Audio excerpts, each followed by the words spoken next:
नमस्कार दोस्तों, स्वागत है आप सभी का आपके अपने प्रिय चैनल में।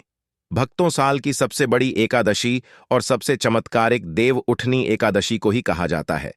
कहा जाता है कि यह एकादशी 24 एकादशी में सबसे श्रेष्ठ मानी जाती है और इस दिन किया गया कोई भी उपाय करें कभी भी निष्फल नहीं जाता, मतलब हमेशा लाभ ही प्रदान करवाता है।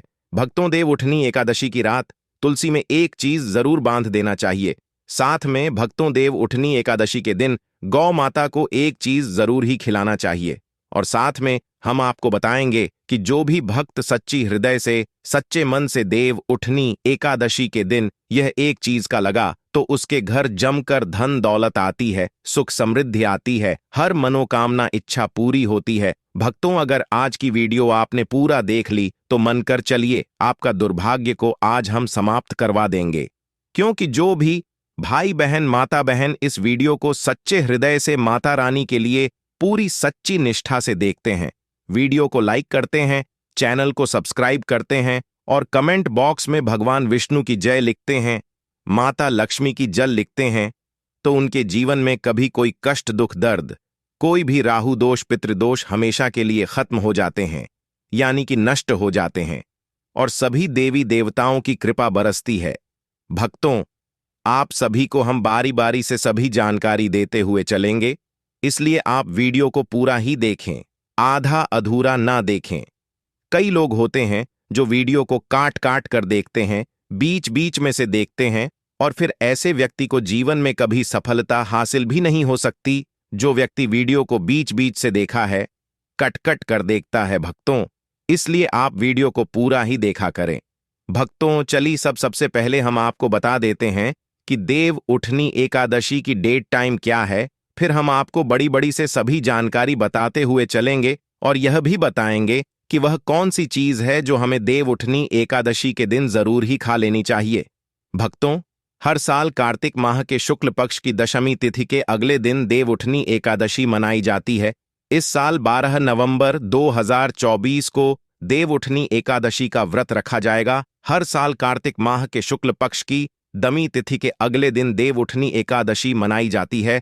इस साल 12 नवंबर 2024 को देव उठनी एकादशी का व्रत रखा जाएगा। इस दिन हर्षण योग और सर्वार्थ सिद्धि योग का संयोग बन रहा है। इस योग में विष्णु जी की पूजा करने से साधक को मनोवांछित फलों की प्राप्ति होती है। इस दौरान मां लक्ष्मी की पूजा करना और भी लाभकारी माना जाता है। दोनों की साथ में पूजा करने से वैवाहिक जीवन में सुख समृद्धि का वास होता है।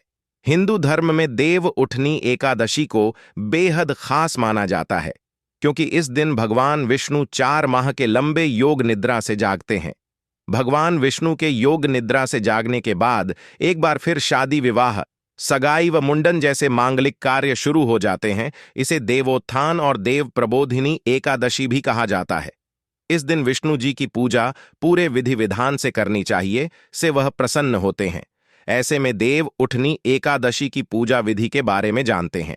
देव उठनी एकादशी तिथि 2024 कार्तिक माह में आने वाली शुक्ल पक्ष की एकादशी तिथि की शुरुआत 11 नवंबर को शाम 6 बजे से होगी। इस तिथि का समापन अगले दिन 12 नवंबर को दोपहर बाद 4 बजे पर होगा। देवोत्थान एकादशी के नियम। देव उठनी एकादशी पर केवल निर्जल या जलीय पदार्थों पर ही उपवास रखना चाहिए। अगर रोगी, वृद्ध, बालक या व्यस्त व्यक्ति हैं तो केवल एक वेला का उपवास रखना चाहिए। इस दिन चावल और नमक से परहेज करना चाहिए। भगवान विष्णु या अपने इष्ट देव की उपासना करें। तामसिक आहार, प्याज, लहसुन, मांस, मदिरा या बासी भोजन का सेवन बिल्कुल न करें। आज के दिन एयूएम नमो भगवते वासुदेवाय नमः मंत्र का जाप करना चाहिए। देवोत्थान एकादशी की पूजा विधि। इस दिन गन्ने का मंडप बनाएं और बीच में चौक बनाएं। चौक के मध्य में चाहे तो भगवान विष्णु का चित्र या मूर्ति रख सकते हैं। चौक के साथ ही भगवान के चरण चिन्ह बनाए जाते हैं जो ढके रहने चाहिए। भगवान को गन्ना, सिंघाड़ा और फल मिठाई अर्पित किया जाता है। फिर घी का एक दीपक जलाएं, इसे रात भर जलने दें। फिर भोर में भगवान के चरणों की विधिवत पूजा करें और चरणों को स्पर्श करके उनको जगाएं, कीर्तन करें।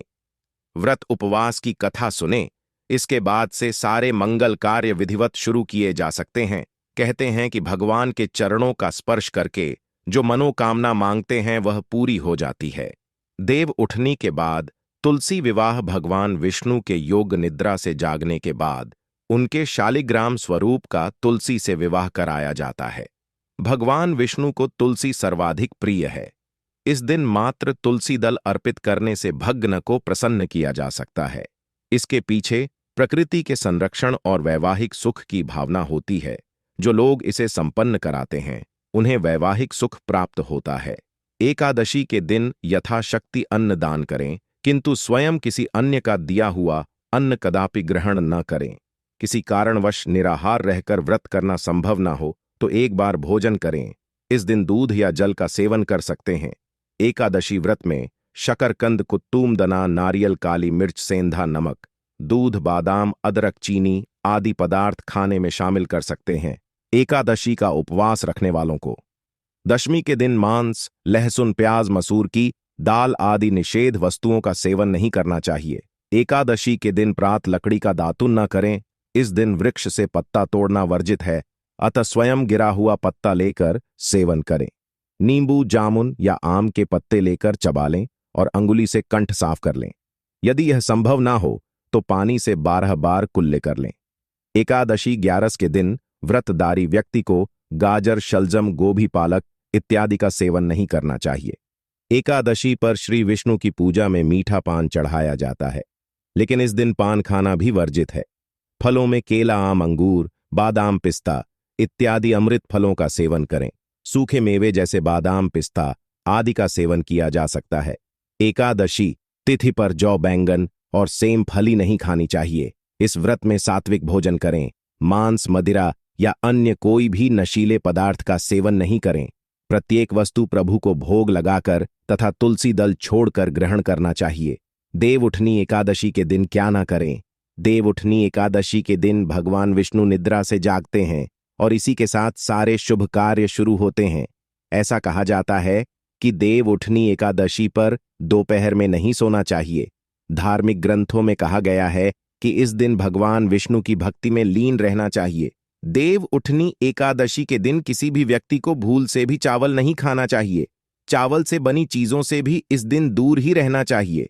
पंडितों का कहना है कि चावल खाने से मन और शरीर स्थिर नहीं रहता है। देव उठनी एकादशी के दिन लहसुन और प्याज के सेवन से भी बचना चाहिए, क्योंकि यह दोनों तामसिक भोजन में आते हैं। यदि आपने व्रत नहीं भी रखा है तो कोशिश करें कि सात्विक भोजन ही करें। देव उठनी एकादशी के दिन व्रतधारी को किसी के प्रति द्वेष की भावना नहीं रखनी चाहिए। हो सके तो इस दिन घर या घर के बाहर किसी से लड़ाई झगड़ा ना करें। मान्यता है कि ऐसा करने से भगवान विष्णु और माता लक्ष्मी नाराज हो जाते हैं। इस दिन अगर आप बूढ़े बुजुर्गों की सहायता करते हैं तो ऐसा करने से भगवान विष्णु और माता लक्ष्मी प्रसन्न होती हैं। इसलिए बुजुर्गों का अपमान ना करें और उन्हें दुत्कार नहीं। देव उठनी एकादशी के दिन भूल से भी माता तुलसी के पौधे को नहीं छूना चाहिए, क्योंकि इस दिन माता तुलसी और शालिग्राम का विवाह होता है, ना ही तुलसी तोड़नी चाहिए।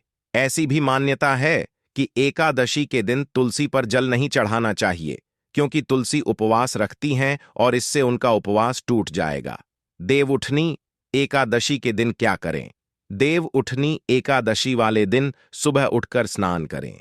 उसके बाद सूर्य देव को अर्घ देकर एकादशी व्रत का संकल्प करें। जीवन में सुख समृद्धि बनी रहे, यह सभी चाहते हैं, तो आप इस दिन भगवान विष्णु को दूध में केसर डालकर उनका अभिषेक करें। अंत में श्री हरि की आरती करें। इस उपाय को करने से श्री हरि प्रसन्न होते हैं।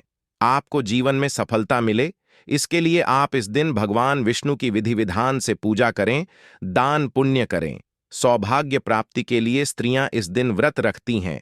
हो सके तो व्रत वाले दिन आप विष्णु सहस्त्र का पाठ करें। देव उठनी एकादशी पर भगवान विष्णु को सफेद रंग का भोग लगाएं। इस दिन खीर या सफेद रंग की कोई भी मिठाई का भोग लगाने से श्री हरि विष्णु प्रसन्न होते हैं। देव उठनी एकादशी वाले दिन आप निर्जला व्रत रखें, लेकिन अगर आप गृहस्थ जीवन में हैं तो फलाहारी उपवास रख सकती है। इस दिन ब्राह्मणों को दान दक्षिणा देकर उनसे आशीर्वाद प्राप्त करें। देव उठनी एकादशी पर तुलसी पर चढ़ाएं। इस रंग के वस्त्र हिंदू धर्म में सभी देवी देवता को पूजा करने के साथ भोग और वस्त्र आदि चढ़ाने की परंपरा है। ठीक उसी तरह तुलसी को भी मां लक्ष्मी का स्वरूप माना जाता है, इसलिए उन्हें भी वस्त्र अर्पित किए जाते हैं। चढ़ाएं। लाल रंग के वस्त्र। तुलसी के पौधे में लाल रंग की चुनरी चढ़ाना लाभकारी माना जाता है। ज्योतिष शास्त्र के लिहाज से लाल रंग मंगल का प्रतिनिधित्व करता है। शास्त्रों के अनुसार देव उठनी एकादशी के दिन तुलसी माता को लाल रंग के वस्त्र चढ़ाना चाहिए। ऐसे में अगर किसी के कर्मों के कारण मुंह से अपशब्द भी निकल रहे होते हैं तो उन्हें भी यह लाल वस्त्र रोक लेते हैं। इसके साथ ही धन संपदा सुख समृद्धि की प्राप्ति होती है। चढ़ाएं। लाल रंग के वस्त्र। तुलसी के पौधे में लाल रंग की चुनरी चढ़ाना लाभकारी माना जाता है। ज्योतिष शास्त्र के लिहाज से लाल रंग मंगल का प्रतिनिधित्व करता है। शास्त्रों के अनुसार देव उठनी एकादशी के दिन तुलसी माता को लाल रंग के वस्त्र चढ़ाना चाहिए। ऐसे में अगर किसी के कर्मों के कारण मुंह से अपशब्द भी निकल रहे होते हैं तो उन्हें भी यह लाल वस्त्र रोक लेते हैं। इसके साथ ही धन संपद सुख समृद्धि की प्राप्ति होती है। पीले रंग के वस्त्र पहने एकादशी के दिन भगवान विष्णु का आशीर्वाद पाने के लिए नहाने के पानी में एक चुटकी हल्दी डालकर स्नान करें और उसके बाद पीले रंग के वस्त्र पहने। ऐसा करने से भगवान विष्णु की कृपा बनी रहती है। करियर में होगा सुधार। अगर आपके भी करियर में बाधा आ रही है तो देव उठनी एकादशी के दिन भगवान विष्णु को केसर वाले दूध से अभिषेक करें। ऐसा करने से सारी परेशानियां दूर हो जाती हैं। विवाह के योग्य। अगर किसी व्यक्ति को विवाह से जुड़ी परेशानियों का सामना करना पड़ रहा है, तुलसी का पौधा प्रकृति का चित्रण करने के साथ ही एक औषधीय पौधा भी माना जाने के कारण लाभप्रद होने से सभी को दान में दिया जाता है। 4 महीनों की निद्रा से भगवान विष्णु के जागने के बाद उस क्षण के बाद से सभी शुभ कार्य किए जा सकते हैं।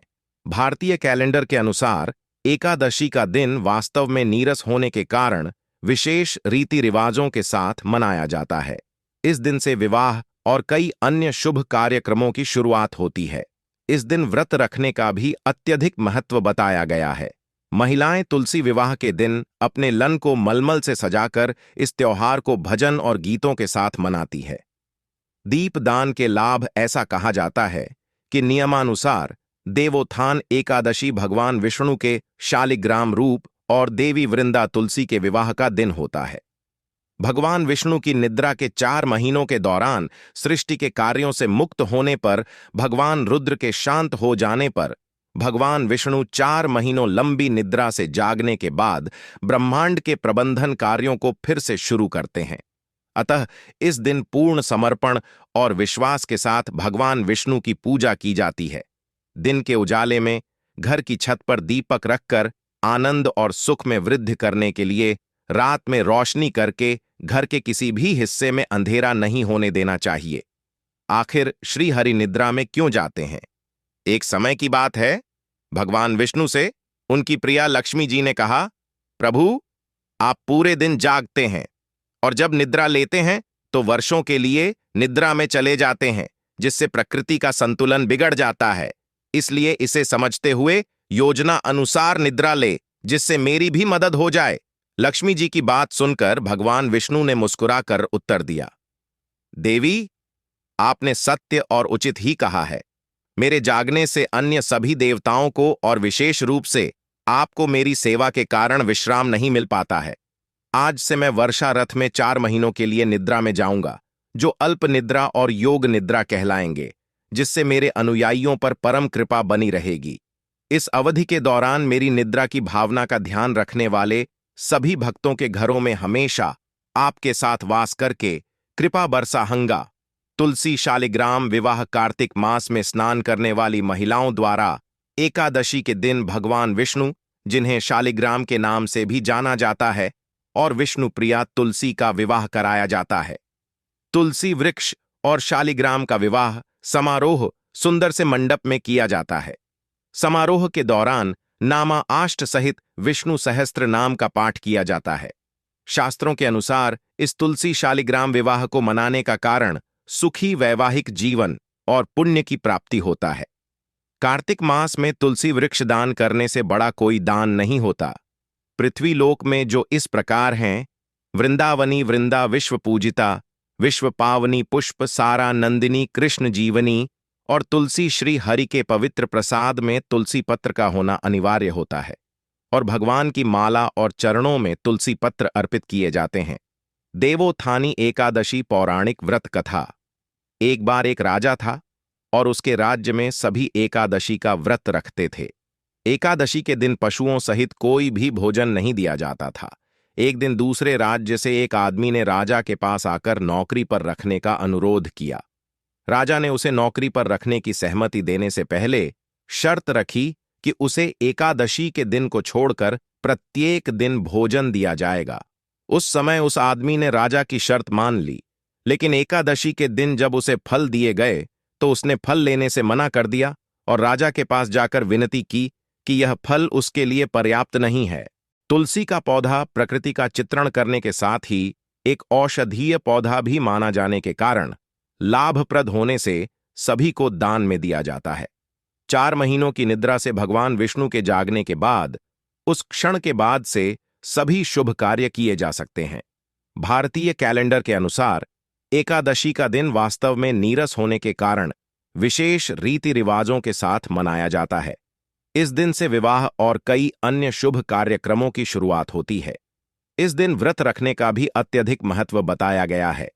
महिलाएं तुलसी विवाह के दिन अपने लन को मलमल से सजाकर इस त्योहार को भजन और गीतों के साथ मनाती है। दीपदान के लाभ ऐसा कहा जाता है कि नियमानुसार देवोत्थान एकादशी भगवान विष्णु के शालिग्राम रूप और देवी वृंदा तुलसी के विवाह का दिन होता है।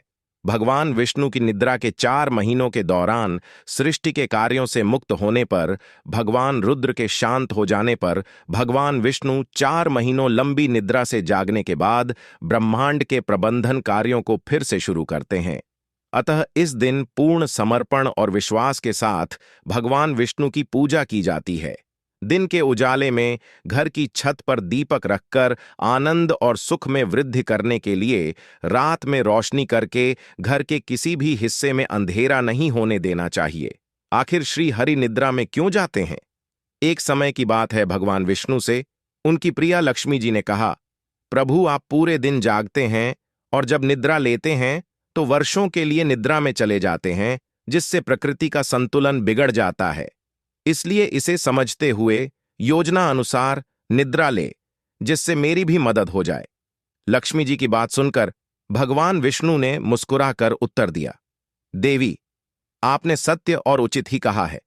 मेरे जागने से अन्य सभी देवताओं को और विशेष रूप से आपको मेरी सेवा के कारण विश्राम नहीं मिल पाता है। आज से मैं वर्षा ऋतु में 4 महीनों के लिए निद्रा में जाऊंगा, जो अल्प निद्रा और योग निद्रा कहलाएंगे, जिससे मेरे अनुयायियों पर परम कृपा बनी रहेगी। इस अवधि के दौरान मेरी निद्रा की भावना का ध्यान रखने वाले सभी भक्तों के घरों में हमेशा आपके साथ वास करके कृपा बरसा हंगा तुलसी शालिग्राम। विवाह कार्तिक मास में स्नान करने वाली महिलाओं द्वारा एकादशी के दिन भगवान विष्णु, जिन्हें शालिग्राम के नाम से भी जाना जाता है, और विष्णु प्रिया तुलसी का विवाह कराया जाता है। तुलसी वृक्ष और शालिग्राम का विवाह समारोह सुंदर से मंडप में किया जाता है। समारोह के दौरान नामा आष्ट सहित विष्णु सहस्त्र नाम का पाठ किया जाता है। शास्त्रों के अनुसार इस तुलसी शालिग्राम विवाह को मनाने का कारण सुखी वैवाहिक जीवन और पुण्य की प्राप्ति होता है। कार्तिक मास में तुलसी वृक्ष दान करने से बड़ा कोई दान नहीं होता। पृथ्वी लोक में जो इस प्रकार हैं, वृंदावनी वृंदा विश्व पूजिता, विश्व पावनी पुष्प सारा नंदिनी कृष्ण जीवनी, और तुलसी श्री हरि के पवित्र प्रसाद में तुलसी पत्र का होना अनिवार्य होता है, और भगवान की माला और चरणों में तुलसी पत्र अर्पित किए जाते हैं। देवोत्थानी एकादशी पौराणिक व्रत कथा। एक बार एक राजा था और उसके राज्य में सभी एकादशी का व्रत रखते थे। एकादशी के दिन पशुओं सहित कोई भी भोजन नहीं दिया जाता था। एक दिन दूसरे राज्य से एक आदमी ने राजा के पास आकर नौकरी पर रखने का अनुरोध किया। राजा ने उसे नौकरी पर रखने की सहमति देने से पहले शर्त रखी कि उसे एकादशी के दिन को छोड़कर प्रत्येक दिन भोजन दिया जाएगा। उस समय उस आदमी ने राजा की शर्त मान ली, लेकिन एकादशी के दिन जब उसे फल दिए गए तो उसने फल लेने से मना कर दिया और राजा के पास जाकर विनती की कि यह फल उसके लिए पर्याप्त नहीं है और वह भूख से मर जाएगा, और उसने राजा से खाना देने की विनती की। इसके बाद राजा के शर्त याद दिलाने के बाद भी वह खाना छोड़ने के लिए तैयार नहीं हुआ, इसलिए राजा ने उसे आटा, दाल, चावल आदि दे दिए। राजा से भोजन प्राप्त करने के बाद उस आदमी ने सामान्य रूप से नदी में स्नान करके भोजन तैयार करना शुरू किया। खाना बन जाने के बाद वह भगवान को आकर खाने के लिए बुलाने लगा। उसके पुकारने पर भगवान पीतांबर धारण करके चतुर्भुज रूप में आए और उसके साथ प्रेम से भोजन करने लगे। भोजन करने के बाद ईश्वर वहीं रुक गए और वह आदमी अपने काम पर चला गया। 15 दिन के बाद दोबारा एकादशी आने पर उस आदमी ने राजा से दुगनी मात्रा में भोजन देने की विनती की। कारण पूछने पर उसने राजा को उत्तर दिया कि वह उस दिन भूखा रहा, क्योंकि ईश्वर ने भी उसके साथ भोजन किया था जो 2 लोगों के लिए पर्याप्त नहीं था। यह सुनकर राजा आश्चर्यचकित रह गया तथा विश्वास करने को तैयार नहीं था कि भगवान उस आदमी के साथ भोजन करते हैं। राजा बोला कि वह एकादशी का व्रत रखते हैं, भगवान की पूजा करते हैं, लेकिन भगवान कभी भी उनके सामने प्रकट नहीं हुए। यह सुनने के बाद उस आदमी ने कहा कि अगर उन्हें विश्वास नहीं है तो वह उसके साथ चले और वृक्ष के पीछे छिपकर वहां जो कुछ हो रहा है उसे देख ले। उस आदमी के सच और झूठ को जानने की इच्छा से राजा नदी के पास जाकर पेड़ के पीछे छिप गए। हमेशा की तरह आदमी ने खाना पकाया और शाम तक भगवान को पुकारता रहा, लेकिन भगवान नहीं आए। आखिरकार उस आदमी ने भगवान से प्रार्थना की कि यदि वह नहीं आए तो वह नदी में कूदकर अपनी जान दे देगा, लेकिन भगवान फिर भी नहीं आए। तब वह स्वयं मरने के लिए नदी की तरफ चलने लगा। जीवन खत्म करने की उसकी दृढ़ इच्छा शक्ति जानकर ईश्वर ने जल्दी से प्रकट होकर उसे ऐसा करने से रोका और फिर दोनों ने एक साथ भोजन का आनंद लिया। भोजन करने के बाद भगवान उसे अपने विमान से अपने धाम ले गए। यह देखकर राजा को एहसास हुआ कि जब तक मन शुद्ध ना हो तब तक उपवास करने का कोई लाभ नहीं है। इससे राजा को सीख मिली और उसने भी शुद्ध मन से व्रत करना प्रारंभ किया और अंत में स्वर्ग को प्राप्त किया। देव उठनी एकादशी कथा। एक राजा के राज्य में सभी लोग आनंदपूर्वक रहते थे। हालांकि